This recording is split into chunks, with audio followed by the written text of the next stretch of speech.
أعوذ بالله من الشيطان الرجيم السميع العليم من الشيطان الرجيم من همزه ونفخه ونفثه بسم الله الرحمن الرحيم السلام عليكم ورحمة الله وبركاته. At the cost of repeating what Brother Mamdou said, but in fewer words, and what has been said many times before, I am going to do the second presentation on the topic of the word of Allah, and in turn about Allah. The first one I given was Allah's uniqueness. In here, I'll just touch upon some of the attributes of perfection, Asma'a al Hoosna'a.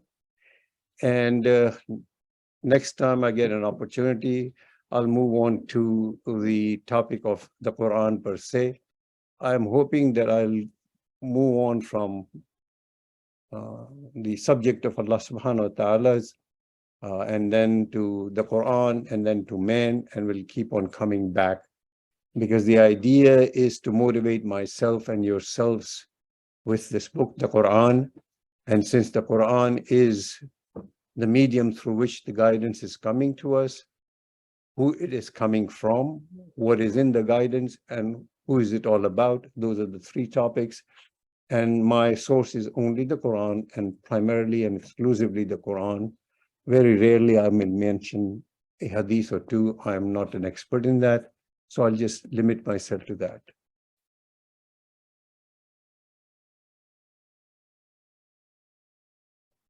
Point.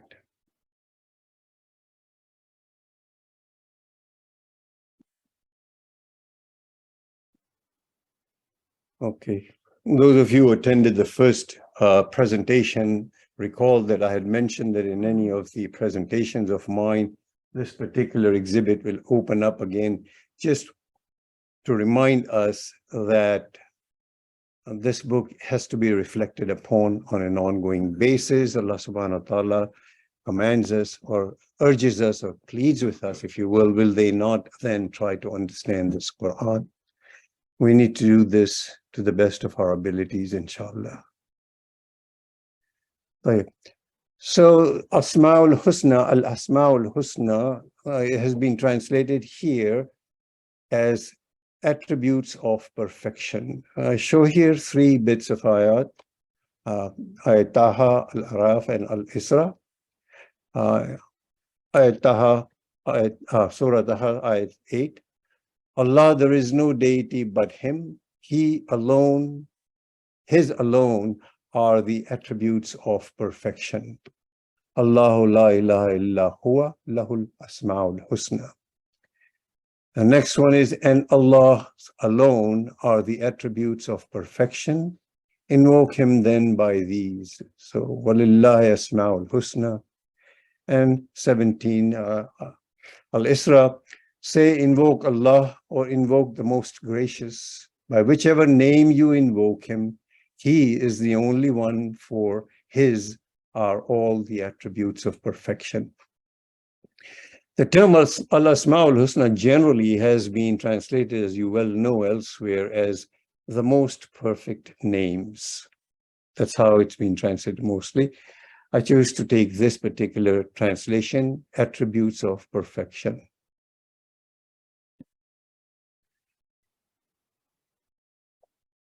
One needs to bear in mind about the attributes of perfection that the term Asma, the singular of which is Ism, is primarily a word that is applied to denote the substances or the intrinsic attributes of an object under consideration.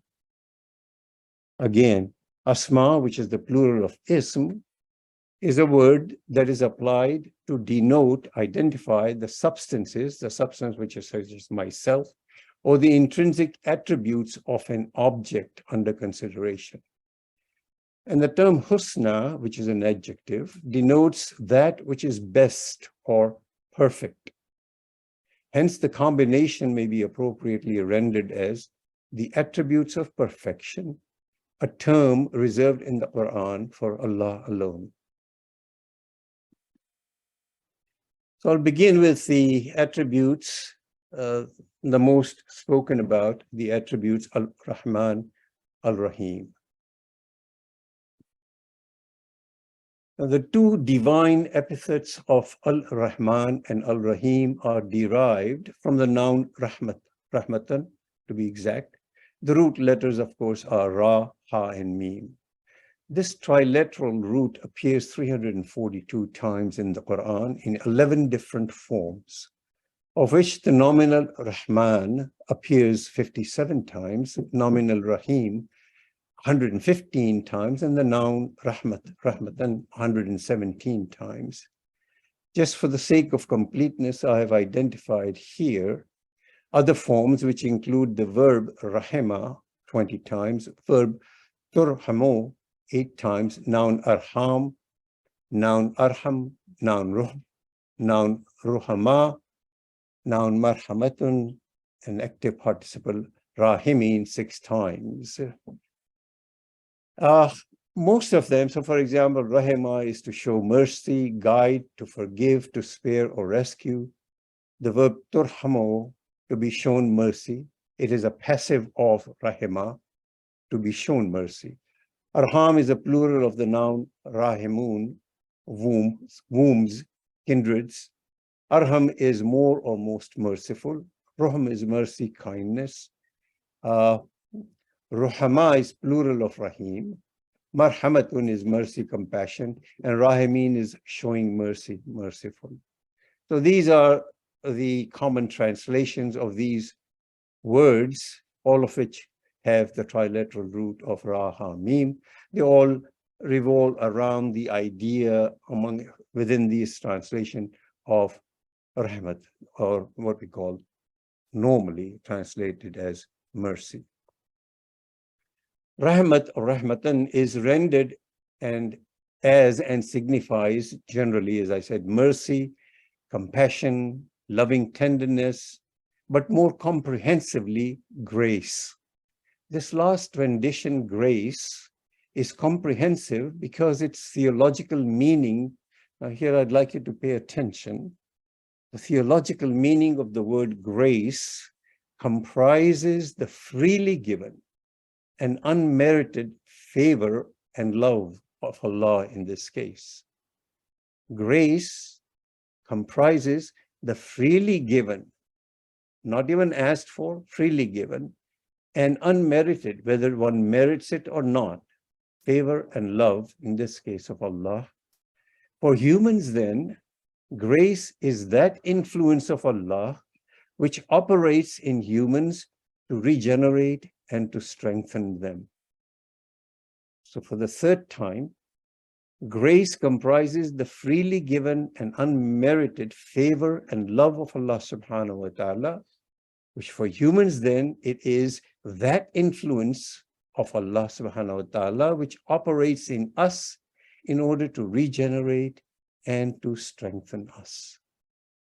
Now, since mercy has rendered rahmat by most commentators, as I said earlier, Muhammad Asad frequently adds this rendition, mercy, also to that of grace, so that people don't think that there is something strange about this particular word, grace, when speaking of Allah's attribute of rahmat. So grace, mercy renders rahmat, rahmatan. So now the term Ar-Rahman represents the quality of abounding grace. Abounding is timeless. So it is timeless, free given, and unmerited favor and love, which is inherent in the concept of Allah's being, and it is inseparable from the concept of Allah's being. Again, when we come to Rahman with Al-Rahman, it represents that quality which is limitless, freely given, and not merited, favor and love, which is inherent in Allah's being, and it is inseparable from the concept of Allah's being. And the term Ar-Rahim expresses the manifestation. It expresses the manifestation of Allah's abounding grace that is limitless, freely given, and unmerited favor and love in and its effect upon His creation. So there is a Rahman, the quality of abounding grace, which is freely given, it is limitless, and it is unmerited favor and love.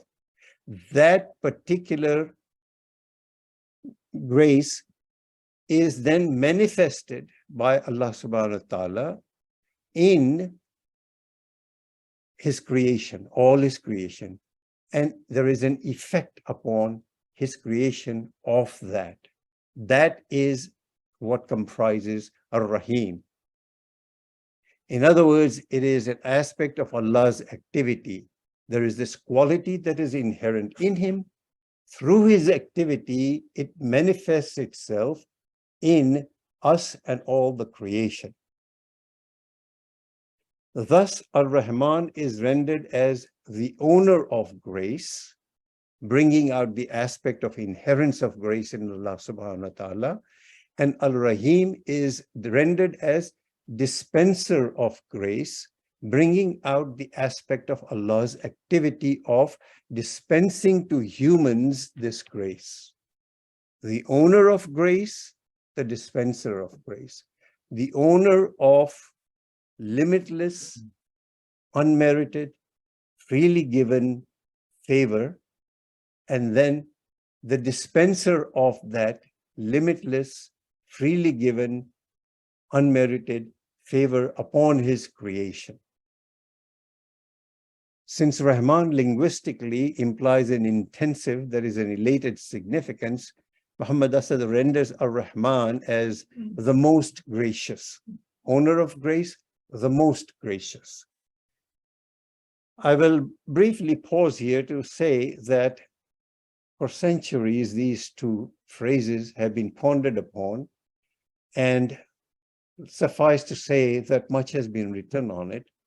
The idea here at a personal level that I'm bringing to you is I have accepted and internalized this aspect or this way of looking at these two attributes. They may interest you, they may not. You may take whatever you have taken as, and it is all okay. For me, when I say mercy, I'm not able to define mercy per se. So I have to go and find those words that give me that aspect of and that intensity of what Ar-Rahman and Rahim ought to mean to me. And this satisfies me. But of course, there's a whole lot out there. Most common is most merciful, most compassionate. So the epithet Ar-Rahman is applied exclusively to Allah subhanahu wa ta'ala, and it denotes the unconditional, all-embracing quality of grace and mercy that is inherent in Allah's being. And the epithet Ar-Rahim is applied exclusively to Allah subhanahu wa ta'ala and denotes the unconditional, all-embracing quality of dispensing of His grace and mercy to His creation.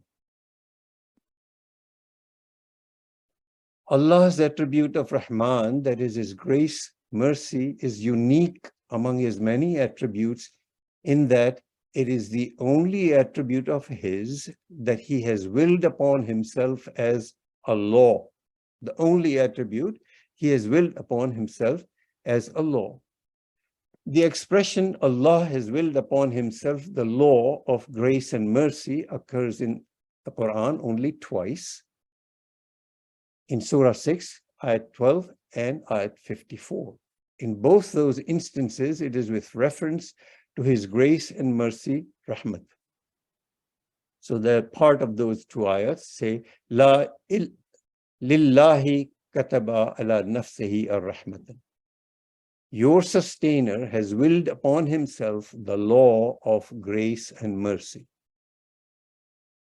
The unique quality of Allah's grace and mercy, Rahmat, is further stressed at Surah 7, Ayat 156, where Allah states, my grace overspreads everything. وَرَحْمَتِي وَسِعَتْ كُلَّ شَيْءٍ.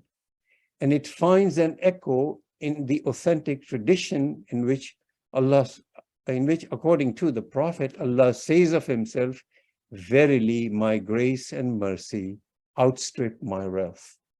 This is from Bukhari and Muslim. SubhanAllah. Allah moves to the other attribute of perfection, al-Haqq. The term al-Haqq is one of the Quranic attributes of Allah, signifying the ultimate truth. So in Surah Taha 114 and in Surah Al-Mu'minuna 23, ayat 116, again partial ayat, know then that Allah is sublimely exalted, the ultimate sovereign, the ultimate truth. فَتَعَالَى اللَّهُ الْمَلِكُ الْحَقُّ. And then in the other two surahs, thus it is because Allah alone is the ultimate truth. Surah 22, ayat 6, again partial ayat. All this happens because Allah alone is the ultimate truth. Whenever the proper noun al-Haqq is used as a designation of Allah, it signifies the truth in the absolute and intrinsic sense, existing eternally and immutably. Four aspects. In the absolute and intrinsic, not relative, not extrinsic sense, existing eternally and immutably, that is unchanging, beyond the transitory changing phenomena of his creation. There's quite a bit of a separation in the truth as it applies in the word, in the attribute al-Haqq for Allah subhanahu wa ta'ala, and the truth which is in the transitory changing phenomena of his creation. And hence the translation, the ultimate truth. Now you may note in this particular ayat that the Allah's attribute of Al-Malik denotes his absolute sway over all that exists and has therefore been suitably rendered as the ultimate sovereign. A note on Al-Haqqul Mubin. This ayat clarifies and reinforces the idea of him being the ultimate truth and how that truth comes to light.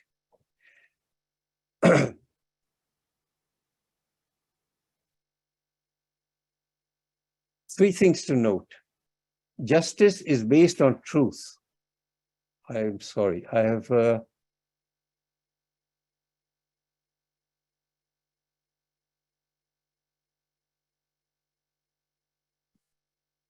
let me go on with this.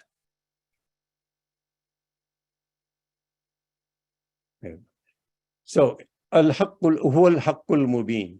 There are three things to note here. Justice is based on truth, and so it is the ultimate truth. Linguistically, it reinforces this one, reinforces that he alone is the ultimate truth. And this comes in with the word huwa al-Haqqul Mubin. Whenever the word huwa is brought into play, there is this linguistically a reinforcement that he and he alone is the ultimate truth. And further, we are qualifying the truth here by use of the adjective mubin.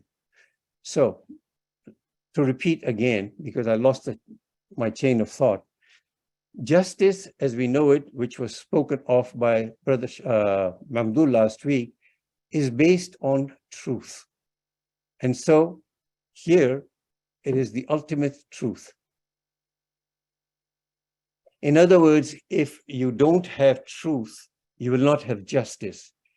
On Resurrection Day, Allah Ta'ala is going to be just and he is going to mete out justice. And that justice has to be based on the ultimate truth. And linguistically, of course, the word huwa reinforces that he alone is the ultimate truth. And then further qualifying the truth is this adjective mubin. So in ayat, in this particular surah, and in Surah An-Nur, on that day will Allah pay them their just due. Yeah, I should have mentioned this particular ayat in its in His word. On that day will Allah pay them their just due. That is, His justice will prevail. And because justice cannot prevail unless it is grounded in truth, they will come to know that Allah alone is the ultimate truth, manifest and manifesting the true nature of all that has ever been done.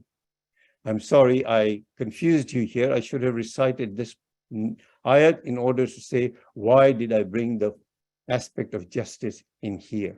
Because His justice will prevail, and because justice cannot prevail unless it is grounded in truth, they will come to know that Allah alone is the ultimate truth, manifest and manifesting. I wanted to add this particular note on the adjective of mubin, and I'll make it a little bit more explicit on this.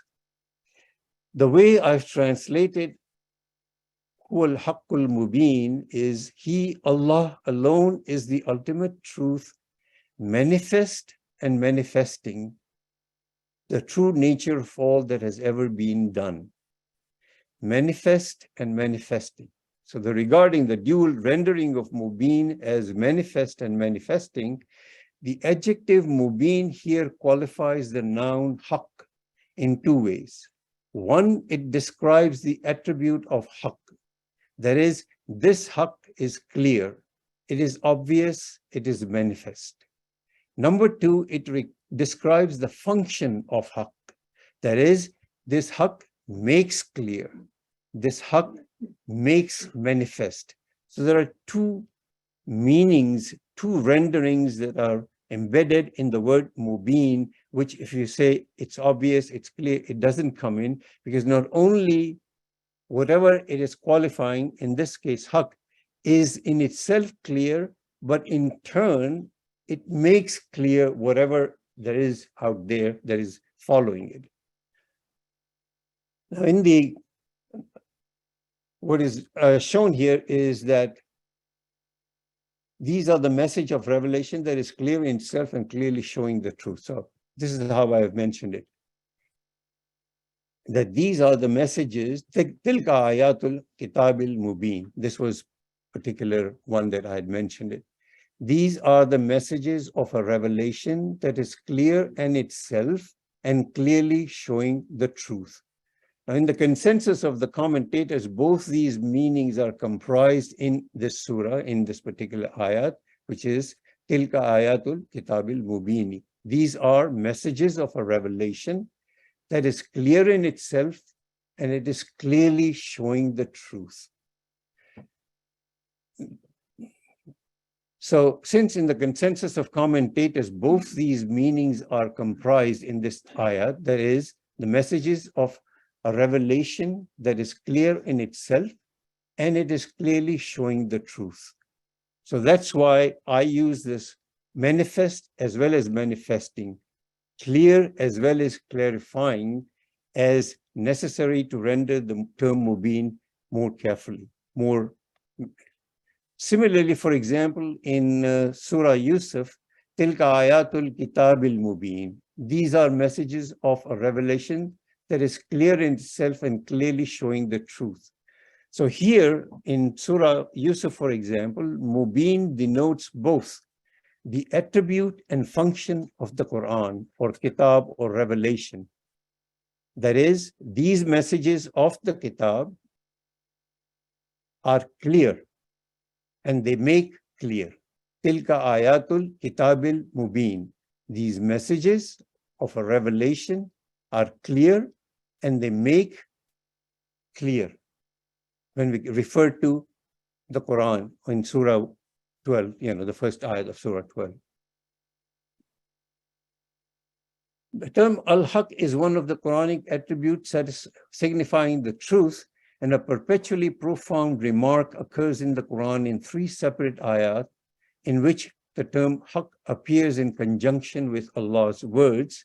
Brother Mamdouh had referred to that last week. Those 3 ayats were, the parts of them were, it was Allah's will to prove the truth to be true in accordance with His words. Whereas by His words, Allah proves the truth to be true. Allah by His words proved the truth to be true. Here, it is with Allah's words that we are seeing the truth to be mentioned. In these ayat, by or with Allah's words is meant His creative will that is manifested. It is manifested in both two ways. One, in the laws of nature that have been instituted by Him, which is Sunnat Allah, that is, by His words, we mean His creative will. It has manifested itself in the laws of nature that have been instituted by Him, Sunnat Allah. And number two, in the revelations that have been granted by Him to His prophets as guidance for man.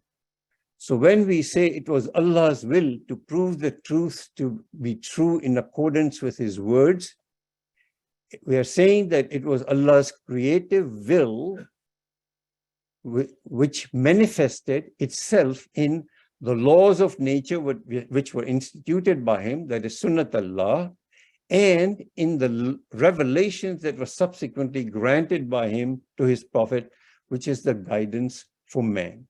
And that is incorporated in these, Allah's will to prove His truth. By His words, He proves the truth to be true. By His words, He proves the truth to be true. So, through the laws of nature, which is Sunnat Allah, that Allah has instituted, and through the revelations and guidance that is Hidayat that He has sent, He, Al-Haqq, proves true what is generally understood as the truth. How so perfectly appropriate then this attribute of Allah, Al-Haqq? I am going to just add more beyond this Ar-Rahmaan, Ar-Raheem, and Al-Haqq by coming to one particular ayat by way of an illustration, which is, of course, Surah 59, ayat 22 and 24. Several of Allah's attributes of perfection, Asma'a al Hoosna'a, called out, of course. So this is Huwallahu allazi la ilaha illahu alimul ghaybi wa shahada, huwa al-azizul, huwa Rahmaan al-Raheem, Huwallahu allazi la ilaha illahu al-malik al-quddus al-salam al-mu'min al-muhaymin al-aziz al-jabbar al-mutakabbir. Subhanallah amma yushrikun, Huwallahu al-khaliq al-bari al-musawwir, lahu al-asma'a al Hoosna'a, yusabbihu lahu ma fi as-samawati wal-ardi wa huwa al-aziz al-hakim. So this is the first part of that. Allah is He, save whom there is no deity, the one who knows all that is beyond the reach of a created being's perception, as well as all that can be witnessed by a creature's senses of mind. He, the most gracious, the dispenser of grace. Allah is He, save whom there is no deity, the sovereign, supreme, the holy, the one with whom all salvation rests, the giver of faith, the one who determines what is true and false, the Almighty, the one who subdues wrong and restores right, the one whom all greatness belongs. Utterly remote is Allah in His limitless glory from anything to which man ascribes a share in His divinity. He is Allah, the Creator, the Maker who shapes all forms and appearances. He alone, His alone are the attributes of perfection, Asma'a al Hoosna'a. All that is in the heavens and on earth extols His limitless glory, for He alone is Almighty, truly wise. Some of these attributes are elaborated herewith. He knows all that is beyond the reach of a created being's perception, al-ghayb, as well as all that can be witnessed by a creature's senses of mind, al-shahada. The term shahada, literally that which is or can be witnessed, is used in this and similar contexts as the exact antithesis of al-ghayb, that which is beyond the reach of a created being's perception. Together, the two terms shahada and ghayb thus circumscribe those aspects of reality which can be sensually or conceptually grasped by a created being, as well as all that is beyond the reach of a created being's perception. As-Salam, the one with whom all salvation rests. Salam has no proper equivalent in the English language, particularly when it comes to As-Salam, an attribute of Allah subhanahu wa ta'ala. The nearest sense of this term, Muhammad Asad, is the giver of spiritual peace and fulfillment, without being necessarily, that is, linguistically connected with the Christian doctrine of salvation, which is an entirely different topic. This is not that salvation. This is the giver of spiritual peace and fulfillment. That is what is embedded in As-Salam. Al-Muhaymin, the one who determines what is true and what is false. Elsewhere in 548, the term Muhaymin is applied to the Quran as well. This divine writ, that is the Quran, determines what is true therein in earlier revelations. Now, the participle Muhaymin is derived from the quadrilateral root, which is a very rare phenomenon in the Quran. Ha, Ya, Mim, and Nun. He watched over a thing, or he controlled it. And it is variously also translated as the criterion, the guardian, watcher, assurer, and authority. It is used in Surah 5, Ayat 48 to describe the Quran as the determining factor, determiner in deciding what is genuine and what is false in the earlier scriptures. In 59:23, under discussion here, it appears as an attribute of God, Al-Muhaymin, the one who determines what is true and what is false. Al-Jabbar, the one who subdues wrong and restores right. Since the verb jabara, from which the noun jabbar is derived, it combines the concepts of setting right or restoring, that is, from a state of brokenness, ill health, or misfortune, and or of compelling or subduing someone or something to one's will. Muhammad Asad renders as above the term Al-Jabbar when applied to Allah subhanahu wa ta'ala, thus, the one who subdues wrong and restores right. Al-Bari and Al-Musawwir, the maker who shapes all forms and appearances. The two terms Al-Bari and the maker, Al-Musawwir, the shaper, that is of all forms and appearances, evidently constitute here a one single unit. The maker who shapes all forms and appearances, thus the above rendering, the maker who shapes all forms and appearances. And Al-Mutakabbir, the one to whom all greatness belongs.